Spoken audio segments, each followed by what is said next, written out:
আসসালামু আলাইকুম। আসছি হচ্ছে ধানমন্ডি কত নম্বর? ধানমন্ডি 27 নম্বর আসছে। একটা নফরাস ফ্রিজ কাজ করার জন্য ফ্রিজটার প্রবলেমটা হলো ফ্রিজের নর্মালে ঠান্ডা হয় না, উপরে সবই ঠিক আছে। তো মূলত যে প্রবলেমটা পাইলাম সেটা হলো কুলিং প্রোডাক্টের প্রবলেম। তো কি ফ্রিজ? আমি তো দেই না কি রে ভাই, নামটা নিচে গেছে। হিটাসি, ও আচ্ছা, হ্যাঁ এই যে হিটাসি।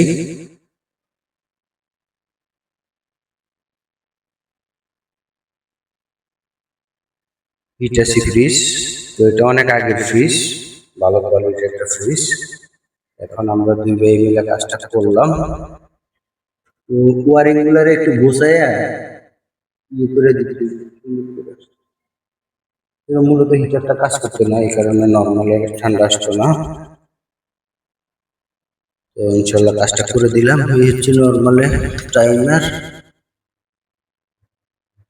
হ্যাঁ দেন ফিটিং করে ফেলেন।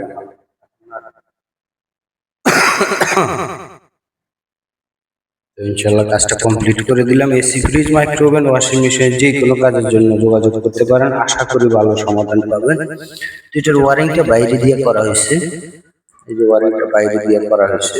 এই ওয়ারিংটা অন্য কেউ করছে, আমরা করি নাই। এই যে এখানে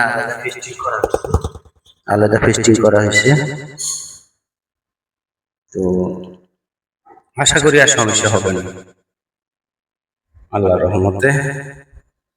তো আমি অনলাইনে সার্ভিস দিয়ে থাকি বেশিরভাগ আমার কাছে ফোন করে টেকনিশিয়ানেরা।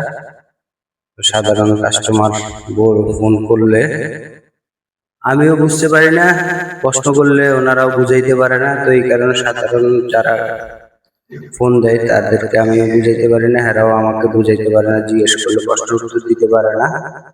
এই কারণে আমার সার্ভিসটা বেশিরভাগই টেকনিশিয়ানদের জন্য, যারা টুকিটাকি বুঝে কাজটা কমপ্লিট করতে পারে না। ওই ক্ষেত্রে আপনি যে কোনো সমস্যার জন্য ফোন দেন, ইনশাল্লাহ সমস্যার সমাধান করে দিতে পারবো। ভিডিও কলে আমি কাজ করে থাকি, ইনশাল্লাহ যোগাযোগ করতে পারেন যে কোনো সমস্যার জন্য। আশা করি ভালো সমাধান পাবেন।